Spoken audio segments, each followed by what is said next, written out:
গাড়ি কি বলছে, আমার কাছে নাকি গাড়ি দেওয়া হয়েছিল, ড্রাইভারকে আমি গালি দিয়ে তাড়িয়ে দিয়েছি।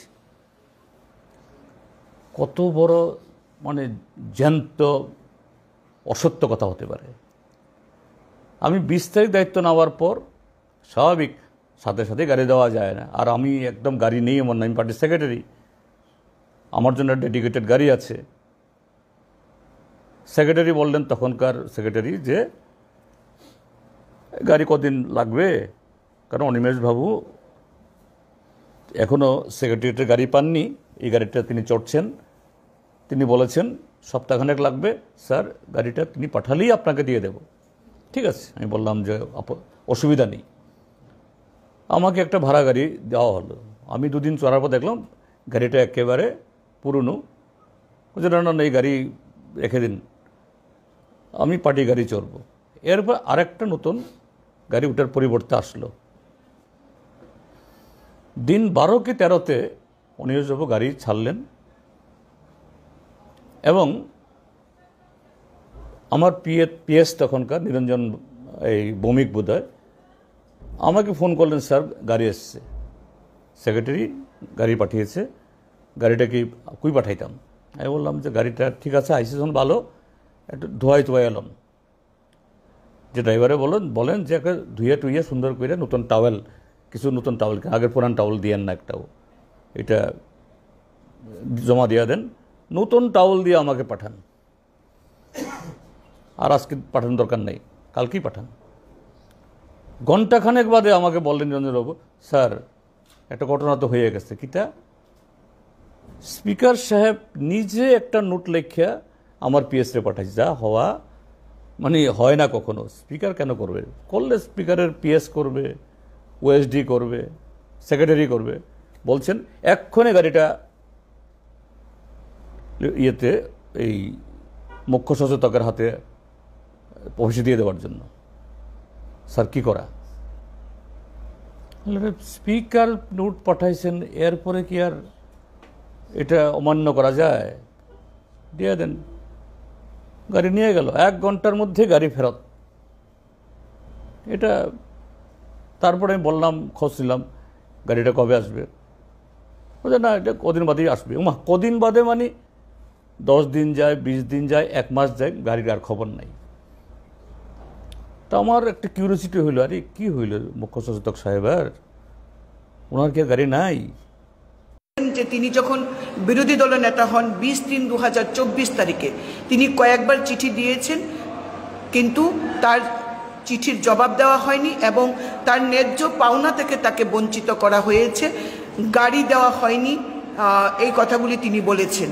সেটা বলতে গিয়ে তিনি বলেছেন যে ওনার জন্য বরাদ্দ গাড়ি চিফ হুইপ অর্থাৎ আমাকে দেওয়া হয়েছে, আমার আরও 2টি গাড়ি থাকা সত্ত্বেও। মাননীয় বিরোধী দলনেতার কাছে আমার বলার থাকবে যে আমার নামে কতটা গাড়ি অ্যালট করা হয়েছে, আপনি সেটা এই বিধানসভায় প্রমাণ দেবেন। কারণ আমি একটা গাড়িতেই চলি, এর বাইরে একটা গাড়িও আমি ব্যবহার করি না। আমার জন্য বরাদ্দ যেমন একটা, আমি একটা গাড়ি নিয়ে চলি। এবং ওনাকে, অনিমেষবাবু যখন বিরোধী দল নেতা ছিলেন, প্রায় 2023-এর প্রায় শেষ পর্যায়ে এসে অনিমেষবাবুকে নতুন গাড়ি দেওয়া হয়েছিল। কিছুদিন চলার পরই তিনি মাননীয় মন্ত্রী হয়ে যান, আমাদের সরকারি দলে তারা যোগদান করেন, আমাদের সরকারের সঙ্গে তারা যোগদান করেন অ্যালায়েন্স হিসেবে, এবং তিনি মন্ত্রী হয়ে যান। তার গাড়িটা মাননীয় বিরোধী দলনেতার ছিলেন অনিমেষ দেববর্মা, তার এই গাড়িটা নতুন গাড়ি, কিছুদিন চলেছেন মাত্র অনিমেষ দেববর্মা মহোদয়, মাননীয় মন্ত্রী, প্রাক্তন বিরোধী দলনেতা, তার এই গাড়িটা আমার ড্রাইভারকে দিয়ে, আমার গাড়িটা বড়মোড়ায় অ্যাক্সিডেন্ট হয়েছিল, 3-4 দিনের জন্য অনিমেষ দেববর্মা মাননীয় প্রাক্তন বিরোধী দলনেতা বর্তমান মন্ত্রী, তার গাড়িটা পড়েছিল বিধানসভায়, কারণ তখনও কেউ বিরোধী দলনেতা হননি।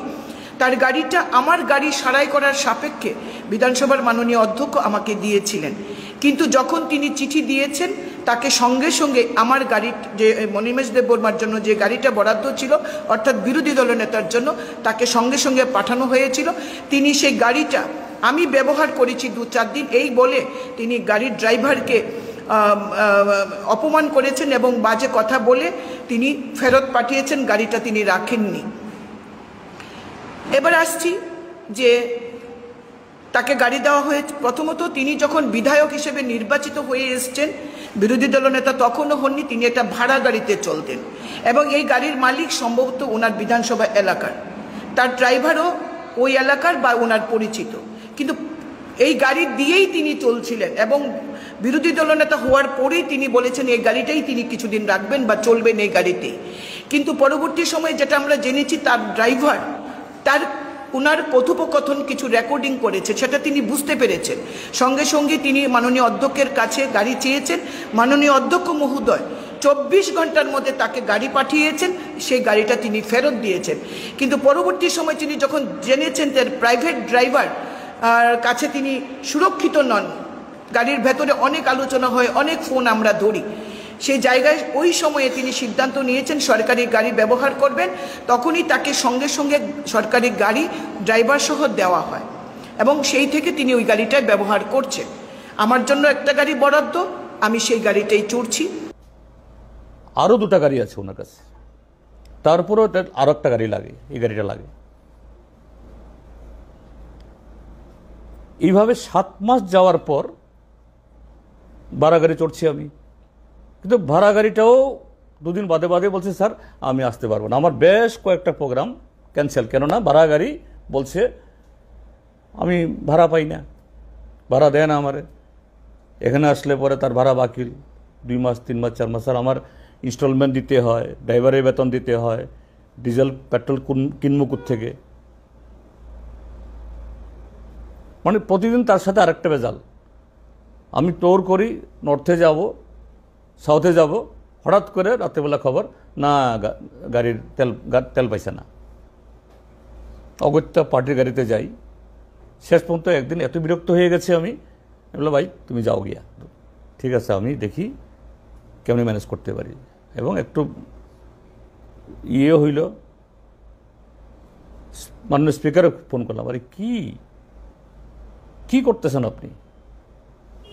হ্যাঁ আপনি চিন্তা করেন না, আপনাকে আমি একদম ভালো গাড়ি, কোন ব্র্যান্ড চান, কোন কোম্পানি চান আমার বলেন, আপনার পছন্দ গাড়ি দিয়ে দেব। আমি বাবা আমার কোনো ব্র্যান্ড দরকার নাই, কোম্পানি দরকার না, যে কোম্পানি যে ব্র্যান্ড দিয়ে আপনারা দেন এটাই দেন, আপনাদের মতো আমার অনুসারে। কিন্তু এটাও আর আসে না। আমি একদিন ওনার চেম্বারে গেলাম, বলেন যে আপনি একটু ফাইন্যান্স মিনিস্টারের কথা বলেন দেখি। আমি বাধ্য হইয়া ওনার কাজ আমি করলাম। ফাইন্যান্স মিনিস্টার তখন আমাকে বলেন, আরে জিতেন বাবু এই যে গাড়িটার যে লিডার অপোজিশনের গাড়ি, এটা তো গত বছরের কেনা মাত্র, অনিমেষ বাবু তো চড়ছে মাত্র কয়েক মাস, আপনি হইলেন আরো 7 মাস, নাইলে বড় জোর 1 বছর, নতুন গাড়ি। কাজেই আমাদের টাকা নাই এখন ওই গাড়িটা চড়ে। আর এই গাড়িটা তো আসতেছে না আমার কাছে। হ্যাঁ আমি মাঝখানে একবার বলছি, দেখেন যে গাড়িটা নিয়ে গেছেন আপনি দিয়ে দিলেন মুখ্য সচেতককে, মুখ্য সচেতকের ব্যবহার করা গাড়ি আমাকে দিবেন না প্লিজ, কারণ এটা একটা প্রেস্টিজের প্রশ্ন, সম্মানের প্রশ্ন।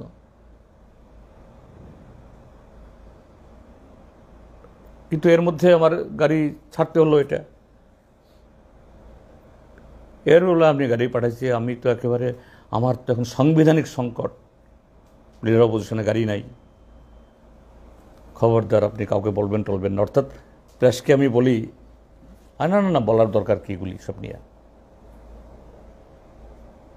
আমি একদিন যাইতেছি সাউথে, 3-4 দিনের প্রোগ্রাম নিয়ে, পার্টির অফিস থেকে গাড়ি আসলো, রওনা দিয়ে এমন টাইমে এই গাড়িটা পুষলো। এখন যে গাড়িটা চড়ি, স্যার গাড়ি পাঠাইছি।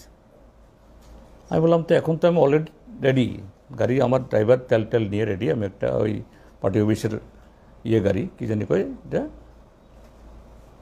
যে স্করপিও গাড়ি, আমি ফেরত আসলে 2-3 দিন বাদে, তখন তুমি আসো। আসলাম, ভাবলাম যে গাড়িটা খবর দেয় আইও, উমা বলে গাড়িটা তো আবার গেছে গিয়া মুখ্য সচেতকের কাছে, আবার নিয়ে গেছেন তিনি। আরে সেদিন ছেড়া দিল, আবার নিয়ে গেল, এটা কেমন তোর, উনি ছাড়বেনই না।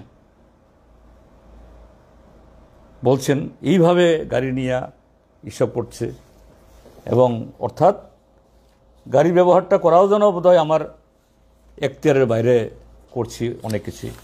আমি একটু জিজ্ঞেস করতে চাই, এই বিধানসভার কে ব্যবহার করে, আমি নাম বলবো না, আমি এত মানসিকতা আমার এরকম না, Toyota Innova ক্রিস্টা TR01L0823, tata safari, তারপরে টয়োটা ইনোভা TR01H0896, তিনটা গাড়ি কে চলেন? দেখা যাবে প্রত্যেক গাড়ি দিনে 50, 60, 100 লিটার তেল পুরাচ্ছে। তারপরে মহেন্দ্র বলেরো TR01F1137, TR01J0874, মহেন্দ্র এই মারাজ্জু, 5টা গাড়ি একটা জায়গাতে। এরপর আরেকটা জায়গাতে টয়োটা ইনোভা ক্রিস্টা, নাম্বারও হলো TR01M0942, আরেকটা এরকম টয়োটা ইনোভা ক্রিস্টা TR01J0908। তারপর আরেকজনের কাছে টাটা সাফারি, 29 লক্ষ টাকা দিয়ে কেনা, মারুতি S4। তো এই গাড়িগুলি কোথায় তাহলে? ওনারা বলে, কালকে শুনলাম, আমি তো আমার দেওয়া একটা গাড়িতে আমি চড়ি, তাহলে এই গাড়িগুলো কে চড়ে? এখানকার যে তেলের টাকা, জনগণের টাকা তো, আর সেই জায়গায় আমাকে দেওয়া এই গাড়ি নিয়ে এত কথাবার্তা আজকে ওরা বলছেন। এই হলো কেন এগুলো? এতদিন তো এই কথাগুলো শোনা যায়নি।